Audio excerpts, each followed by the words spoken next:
Jean-Luc Godard, filmmaker, born 1930, Paris. His films include Breathless, The Little Soldier, The Outsiders, Alphaville, and most recently, Pierrot le Fou.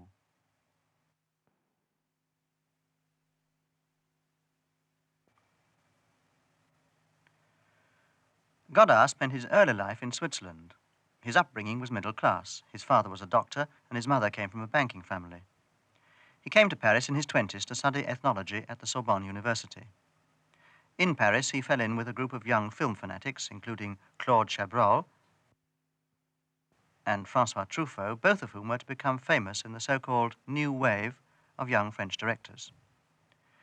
It would be a mistake to underestimate the atmosphere of Paris itself in Godard's history. In Paris, the cinema is something of a cult. As might be expected, the French were among the first to intellectualize about films.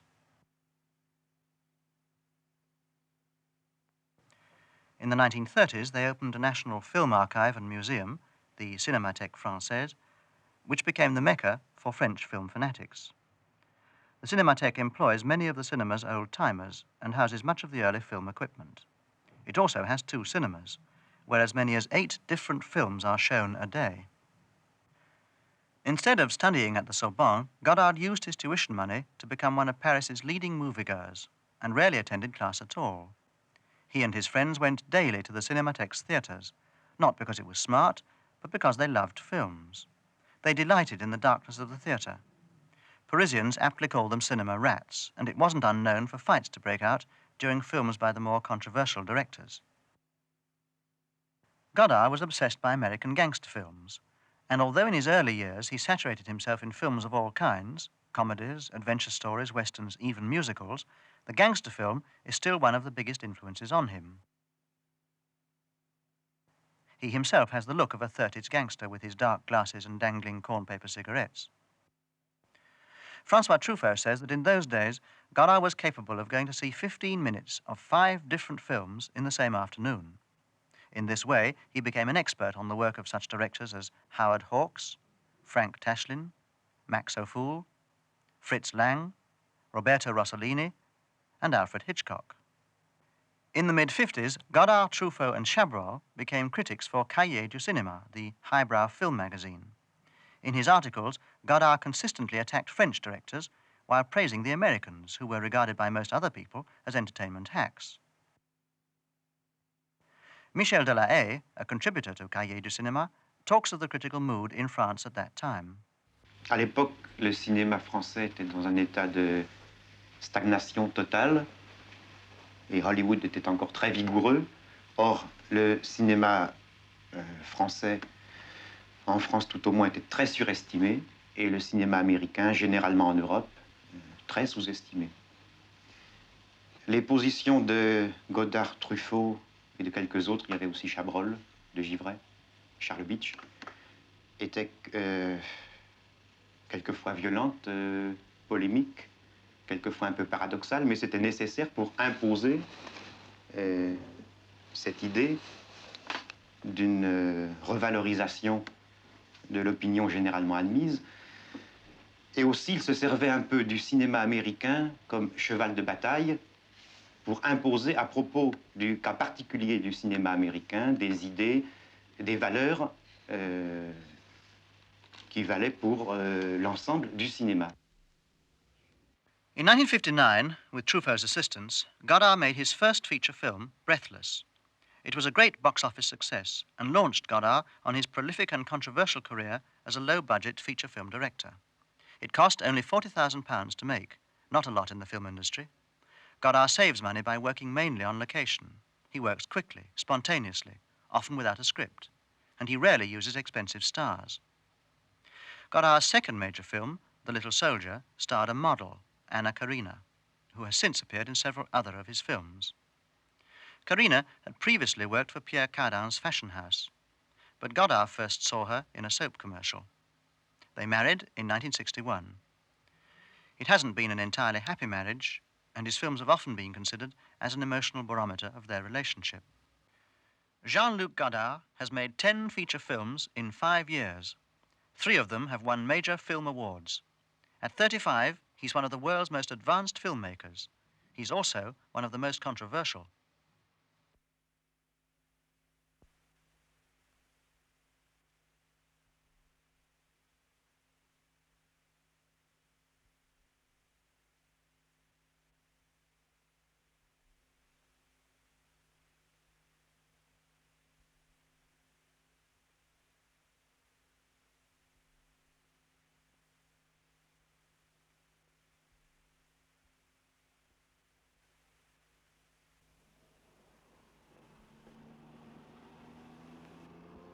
A film is automatically a fragment, even a classical movie, because it's parted in two pieces. One close-up is a piece, and a long shot after is another piece. So this is two fragments. But maybe in my movie, people are aware of it, and in other movies they try a classical movie, in a movie in which they try to make the audience forget that a movie is a pieces. But I think anyway it's pieces of the world, so why mask, why avoid it? How much license do you allow actors? Do you improvise with them? Do you put words into their mouths, or are they allowed to find their own words?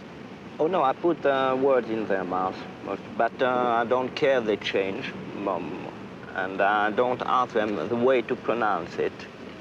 I ask them to find some way to pronounce it or to act it, and then I can correct them after. Do you vary very much in It's exactly like war. I consider very well myself as a commando officer, and I've ordered to take a small village, and I ask my men go to and take it. I don't know how. I can't prevent them if there is some enemy shooting at them beyond the tree. I don't know. But in the movie, they want to know everything. They want to know, and I say to them, you are doing the same job than a soldier, but you have a great advantage. You are paid, and you are not going to die. So it's really a great advantage. But you are doing the same thing. Yeah. You have to go in unknown country, a lot of danger. You must be ready to react with your own personality to that. Do you work in a studio? I wish I could, but it's in France at least. It's too expensive. Some of my movies, I wish I've done them in studio, but it will have increased the cost of the movie 10 or 100 times. But sometimes it's much better to work in studio because you can more control everything. When it comes to editing, do you control it very tightly yourself? Oh yes, in France everybody does. If he wants to, he can. And I'm doing it because for me, movies in two parts. There is writing is less movie. I think it's more, so I don't write anymore very much. But shooting is 50%, and then editing is the other 50%, with mixing too. Does it worry you when you only communicate to a very small audience? No, not so much, no. So is it, no, not. I mean your films, your ideas. I think they are communicating all right for the moment.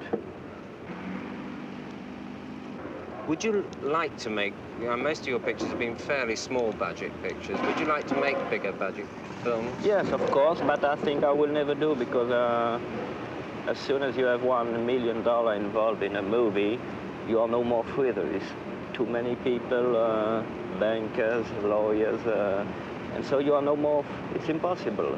You have to deal with too many things, and you can do only certain things. Would you like to work in America, and have you had any offers? I wish I could, but they work in such a different way. I think I'll never be able, even if I agree with a producer, I will not agree with the editor, for example. They are used to so many rules and in so many years that I don't think it will be possible. I wish I could work in a Hollywood studio because they have the best equipment. You have a great admiration from your early days as a critic for the American cinema. Why specifically the American cinema? Because it was not an intellectual one. As I said once, we Europeans have movies in our head, and American have movies in their blood. Sorry, I didn't... In their blood? Blood. Blood. And what do you mean by this specifically? Well, they don't have to think at what they are doing to criticize it. They have a naive feeling of what very naive and simple men can become a very good directors in Hollywood. Maybe not now, but before. In Europe, it's not so easy because we have such a we have centuries and centuries of culture behind us. We have to think about things. We can't just do things like that. In America, everything was new, so they can invent without asking questions about it. Do you think then that cinema should not be intellectual? I think no, it's a natural thing for Europeans to be intellectual, and it's deeply unnatural for American people to be intellectual. When an American director became intellectual, it became awful. And you just have to work in your own way and be yourself. There are many people, of course, who hate Godard's films. They are often passionately attacked by the critics, particularly by French critics. The critic for Le Figaro had this to say about his film, The Soldiers. The atmosphere is one of intellectual nothingness. The interminable silences are broken now and then by a few falsely ironic remarks, lamely mumbled by amateur actors. Outrageously incoherent, this film is the work of a mind that is slow, lazy, confused, full of clouds and fog. The work of an author who is not even inspired by the desire to create anything. The critic for La Croix, when reviewing It's My Life, wrote, "There are interminable static scenes in which the characters, seen preferably from behind, exchange commonplace remarks. All this is mortally, elephantinely soporific. If it's a joke, then it's only interesting for those involved. If not, then the film is not only boring, it is also pretentious." France Observateur's review of The Little Soldier went as follows. We are told long, boring anecdotes, and we watch the characters play little parlor games. It's pretty much a sort of show put on by some coffee bar poet, and the level is hardly any higher. I dare say it is what he has to say, which is, I don't think he has much to say, frankly. He goes very much on hazard, I have the impression. If something arises and it pleases him, and he has enough, you know, he has some taste. That is the difficult point. So when he stumbles on something that he finds on the face of it attractive, he will stick it into his film, and he has enough know-how to carry it off. But if you scratch a little, you will see underneath that the sort of things he really thinks, he really believes in. And those I am very, very, well, those I don't like at all. How committed do you feel as a person? I mean, outside of your films, are you politically committed in any way? Depends what you are committed, yes, but not involved. In politics? Yes, they commit. I don't say the difference. What means committing? Committed exactly in English. Interested. With a viewpoint. Oh yes, so I'm very much committed, but I'm not in. I don't. It doesn't go to be involved in it. Why? But involved, I think there is a difference. If I'm a movie maker. I'm not a soldier or a political man or a newspaper. As a movie maker, I can't do that. I'm not. I won't ask a political man to make a movie. So political people, I can have my opinion as as a movie maker, but it's not my job to go, if we consider Indochina War or Vietnam or the Negro problem in the States, I'm committed in that sense that I say, this is my opinion, and this is what I think is right and wrong. But involved to me, I have to go to Los Angeles and to fight with somebody or to make something practical. To be practical is to make a movie for me about it. Some people find that your films are cold or they lack humanity, and some people even say they're almost fascistic. How do you react? I mean, take the way that you treat death in a very cold, casual, brutal way. Oh, it's a documentary way. It's a pure television or documentary way. If just by now there is an accident now near the streets, what can we do? Just have a look on it and pass by. What can we do else? This is not because we are cold or fascist, it's because we are in a car which is going in another way. Do you set out to arouse this feeling deliberately? They make the feeling of there are no answers deliberately? There is answer, but I can't answer in 1 hour and a half for a whole life of some in which 10 million people are involved.